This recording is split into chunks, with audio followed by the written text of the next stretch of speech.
Assalamualaikum, hello learners, welcome back to Learning Point, and this is Raju with you. Dear learners, hope you're fine, sound and fit by the grace of Almighty Allah, and I'm also fine, sound and fit by the grace of Almighty. Dear learners, today I'm going to discuss on making sentences with amazing structures. Dear learners, এই ক্লাসে আমরা সুন্দর সুন্দর structure দিয়ে হাজার হাজার বাক্য তৈরি করা শিখব।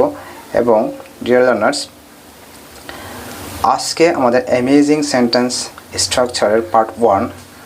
এভাবে আমি তোমাদের 50টা ক্লাস নেব। That means amazing sentence structure অর্থাৎ সুন্দর সুন্দর স্ট্রাকচার দিয়ে বাক্য তৈরির জন্য 50টা ক্লাস নেব এবং প্রতিটি ক্লাসে 2টি করে স্ট্রাকচার শেখাবো এবং 50টা ক্লাসে তোমরা 100টি স্ট্রাকচার শিখতে পারবা এবং যে স্ট্রাকচার থেকে তোমরা হাজার হাজার বাক্য তৈরি করতে পারবা।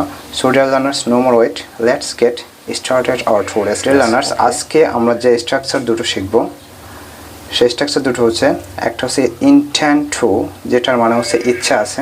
আবার বলছে ইনটেন্ড টু, যেটার মানে ইচ্ছা আছে। হচ্ছে ফিল লাইক, যেটার মানে হচ্ছে ইচ্ছে করছে। ফিল লাইক, যেটার মানে হচ্ছে ইচ্ছে করছে। ডিয়ার লার্নার্স, এবার আমরা স্ট্রাকচার দেখব। দেখো, ইনটেন্ড টু যে স্ট্রাকচার সেটা হচ্ছে subject plus intend to plus v1 plus extension. অর্থাৎ প্রথমে সাবজেক্ট থাকবে, তারপর ইনটেন্ড টু থাকবে, এরপরে ভার্বের প্রথম রূপ, তারপর বাকি অংশ। আর একটা যে স্ট্রাকচার সেটা হচ্ছে ফিল লাইক।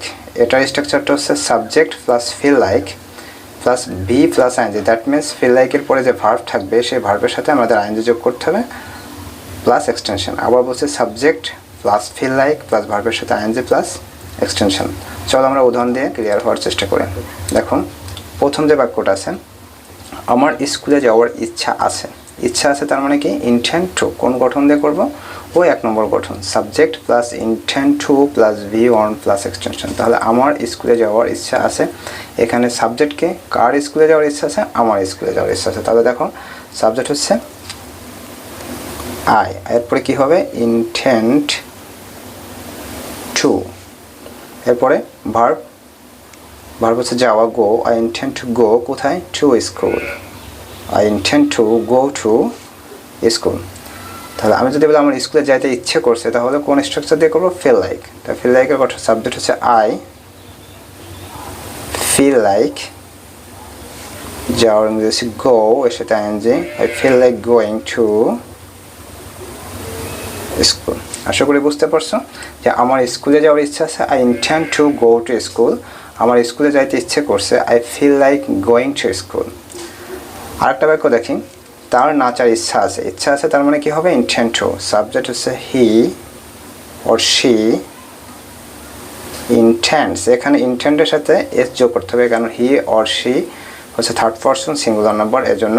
এবং এটা প্রেজেন্ট ইনডিফিনিট টেন্স হিসেবে কাজ করে, এজন্য সাবজেক্ট এর পরে ভার্বের সাথে এস বা এস যোগ করতে হবে। তো হি ইন্টেন্ডস টু ডান্স, তার নাচার ইচ্ছা আছে। হি ইন্টেন্ডস টু ডান্স, তার নাচতে ইচ্ছে করছে। হি ফিলস লাইক, এরপর ভার্বের সাথে আইএনজি, ডান্সিং। আবার বলতেছে হি feels like dancing.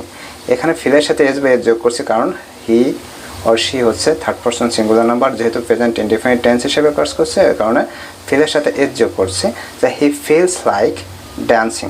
Dear learners, আশা করি বুঝতে পারছো যে আমাদের আজকের অ্যামেজিং সেন্টেন্স স্ট্রাকচারের পার্ট 1, তাতে আমরা 2টা স্ট্রাকচার শিখছি। একটা হচ্ছে ইনটেন্ড টু, যেটার মানে হচ্ছে ইচ্ছা আছে। একটা হচ্ছে ফিল লাইক, যেটার অর্থ হচ্ছে ইচ্ছে করছে। ইনটেন্ড টু এর যে গঠন সেটা হচ্ছে subject plus intend to plus v1 plus extension.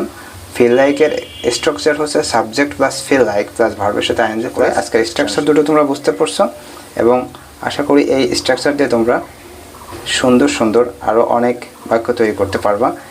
Dear learners, পরবর্তী ক্লাসে অ্যামেজিং সেন্টেন্স স্ট্রাকচারের পরবর্তী ক্লাসে অর্থাৎ পার্ট 2তে আমরা আরও 2টা স্ট্রাকচার নিয়ে আলোচনা করব।